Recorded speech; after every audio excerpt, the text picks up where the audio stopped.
Mesdames et messieurs, on va essayer de faire un résumé simple des 6 heures d'Imola et des 6 heures de Spa de la WEC 2026.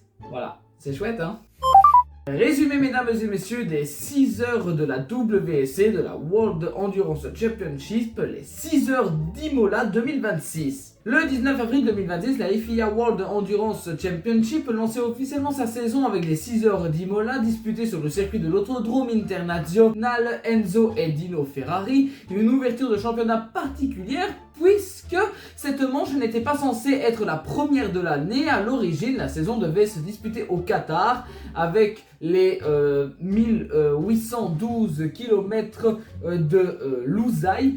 Mais au début du mois de mars 2026, la situation géopolitique au Moyen-Orient se détériore fortement à cause de conflits impliquant l'Iran. Les inquiétudes sécuritaires devenaient trop importantes pour maintenir un événement international de cette ampleur et du coup la FIA ainsi que les organisateurs du championnat prennent alors la décision de reporter la manche qatari. Résultat, Imola devient l'ouverture officielle de la saison 2026. Ce changement bouleverse complètement la préparation des équipes, la prologue est déplacée à Imola et toute la structure arrive avec très peu de références en conditions réelles. Dès les essais libres, une tendance claire apparaît. Ferrari AF Corse est extrêmement rapide sur un tour. Les Ferrari 499P dominent les feuilles de temps lors du prologue, avec un avantage visible dans les secteurs rapides du circuit italien. Mais derrière, Toyota Gazzo Racing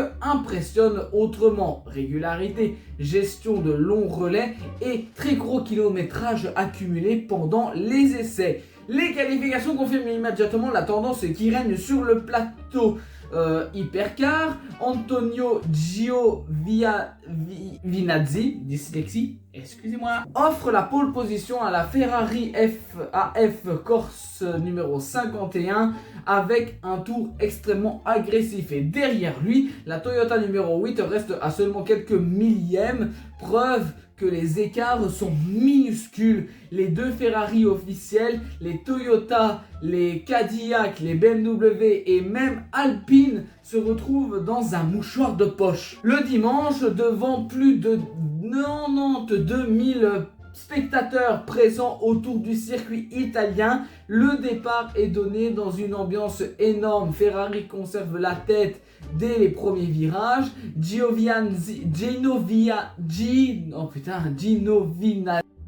Giovinazzi, pardon, parce que oula, forcément je vais cup parce que avec ma dyslexie, excusez-moi, j'ai vraiment mal lu. Impose immédiatement un gros rythme et tente de construire un écart pour éviter de tomber dans la fenêtre stratégique de Toyota. Derrière, la Toyota numéro 8 de Sébastien Buemi, Brandon Hartley et Ryo Hirakawa restent au contact sans prendre de risques inutiles. Et très vite, la course montre son vrai visage. Imola reste un circuit extrêmement compliqué pour le trafic. Les hypercars doivent constamment dépasser les LMG T3 dans les portions étroites, ce qui crée des écarts artificiels et oblige les pilotes à prendre des décisions rapides. Certaines voitures perdent plusieurs secondes simplement en tombant au mauvais moment. Derrière, un GT plus lent. Ferrari semble avoir l'avantage en performance pure. La numéro 51 contrôle la course pendant une bonne partie du début d'épreuve, tandis que la Ferrari numéro 50 de Fuoco Molina et Nielsen tente une stratégie légèrement différente avec des choix de pneumatiques plus agressives. Mais Toyota reste calme, aucun mouvement précipité, aucun relais inutile rapide. L'équipe japonaise construit méthodiquement sa course. La première de parcours Oula! La première partie de la course est également marquée par plusieurs neutralisations. De courtes périodes de safety car viennent cesser le rythme et relancer complètement les écarts. Chaque neutralisation devient une bataille stratégique. Certaines équipes décident de s'arrêter immédiatement pour gagner du temps en piste. D'autres préfèrent garder leurs pneus plus longtemps afin d'attaquer dans les relais suivants. Et pendant plusieurs heures, Ferrari et Toyota se rendent coup pour coup. Giovinazzi, Calado et Pierre Guidi tiennent la tête avec la numéro 51, mais Toyota reste toujours dans la fenêtre stratégique et c'est finalement dans les stands que la course bascule. Lors de la dernière grande séquence d'arrêt, Toyota parfaitement sa stratégie. La numéro 7 choisit un changement de pneu complet alors que Ferrari tente de gagner du temps en ravitaillement seulement. Mais surtout la Toyota numéro 8 réalise une séquence parfaite dans le trafic et reprend définitivement l'avantage. Sébastien Buemi ressort leader et commence alors à contrôler totalement le rythme de la course. Dans les dernières heures, Ferrari tente encore de revenir grâce au rythme de Pierre Guidi et Calado. Mais Toyota ne craque jamais. La gestion des pneus, du carburant et surtout du trafic est irréprochable côté japonais. Derrière, la Toyota numéro 7 reste également solide et sécurise progressivement le podium. Mais plus loin, plusieurs équipes connaissent des courses plus compliquées. Cadillac, Hertz, Team Jota manque de rythme dans les moments clés. BMW Team WRT montre de belles choses mais reste encore légèrement en retrait sur la durée. Et Alpine surprend avec une performance bien plus solide qu'attendu et se rapproche du top 5 général. Aston Martin de retour dans la catégorie reine attire énormément l'attention malgré un rythme encore insuffisant pour jouer devant. Après 6 heures de course, Toyota s'impose finalement sur les terres de Ferrari. Le podium hypercar officiel des 6 heures d'Imola 2026 est le suivant. En premier, on a la Toyota Racing numéro 8 de Sébastien Buemi, Brandon Hartley et Ryo Hirakawa. En deuxième, on a la Ferrari AF Corsa numéro 51 avec Alonso, Pierre Guidi, James Calado et Antonio Giovinazzi. Je vais avoir du mal avec lui. Avec 13 secondes, 352 millièmes d'écart. Et tandis qu'au niveau du troisième, on a la Toyota Racing numéro 7 de Mick Conway, Kamui Kobayashi et Nick De Vries. Avec 41 secondes et 187 centièmes. La LMG GT3 chez la BMW Team WRT numéro 69 qui s'impose avec Dan Harper, Parker Thompson et Anthony McIntosh. Oula, la dyslexie! Après une course extrêmement propre et une excellente gestion des neutralisations, cette première manche de la saison 2026 envoie déjà un message très fort. Ferrari possède probablement la voiture la plus rapide sur un tour, mais Toyota reste la référence absolue qu'il s'agit d'exécution globale, gestion de course, stratégie, trafic, relais long. L'équipe japonaise continue de transformer chaque détail en avantage. Et dans un championnat qui a perdu sa manche d'ouverture au Qatar, chaque point devient encore plus important. Imola n'est pas seulement une victoire pour Toyota, c'est déjà un premier tournant dans la saison 2026 de la FIA WEC. Bon, maintenant qu'on s'est attaqué à Imola, on va s'attaquer au plus récent, à Spa, in Belgia. Belgia. Forza Pays Minet. J'ai dit Forza Pays Minet alors que Pays Minet c'est... J'ai mélangé du français et du roumain. C'est chouette. Hein.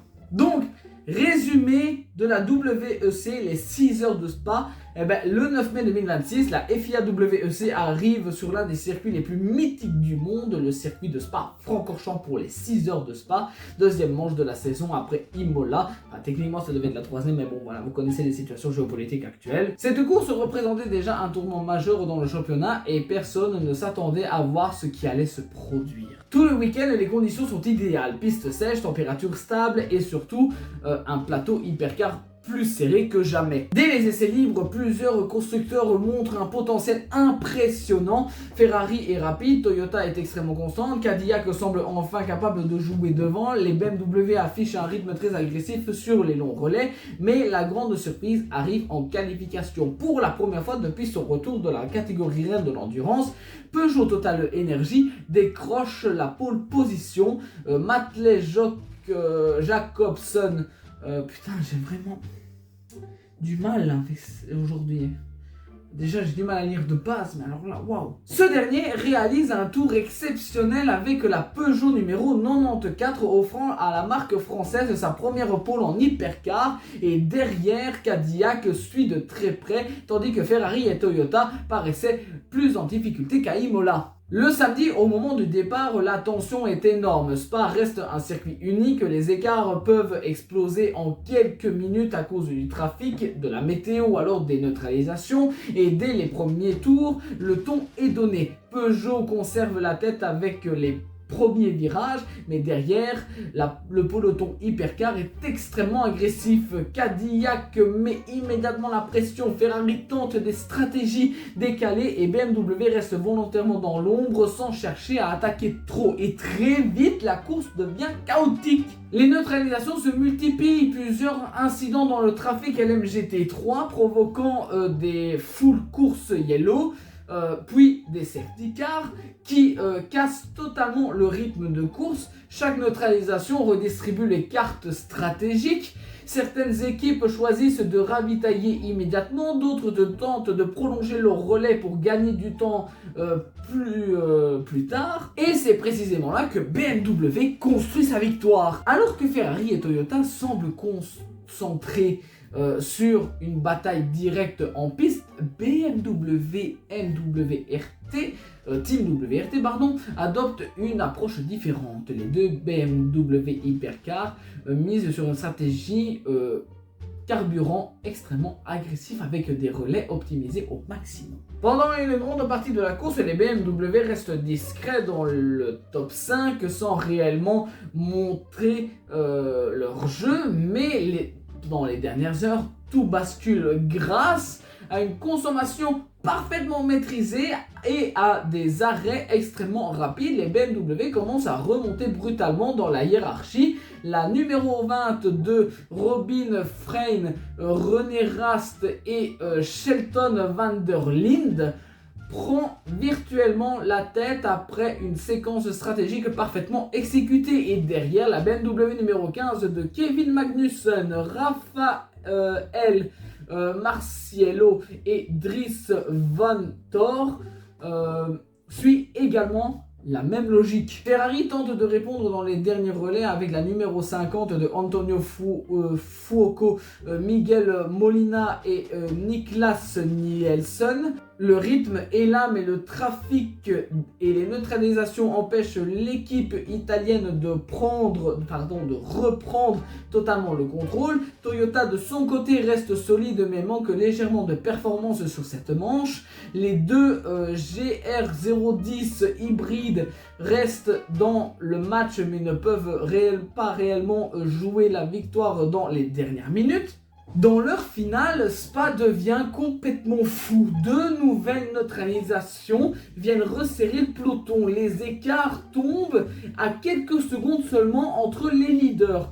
À la moindre erreur, cela peut faire perdre la course. Mais BMW ne craque pas. À domicile pour la Team WRT, l'équipe belge réalise une exécution parfaite jusqu'au bout. Gestion du carburant, pneus, trafic, relance, tout est maîtrisé. Et à l'arrivée, c'est historique, BMW décroche sa toute première victoire dans l'ère hypercar du WEC et signe même un doublé à Spa. De ce fait, le podium hypercar officiel des 6 heures de Spa 2026 est le suivant. On a la BMW M Team WRT numéro 1 de Robin Frein, de René Rast et de Shelton van der Linde. BMW M Team WRT 15 de Kevin Magnussen, Rafael Marciello et Dries Vanthoor complètent la deuxième position. Et en troisième position, la Ferrari AF course numéro 50 d'Antonio Foucault, Miguel Molina et Niklas Nielsen. Et de ce fait, pour les deuxièmes, ils sont à 1 seconde et 969 centièmes et les troisièmes sont à 2 secondes et 622 centièmes.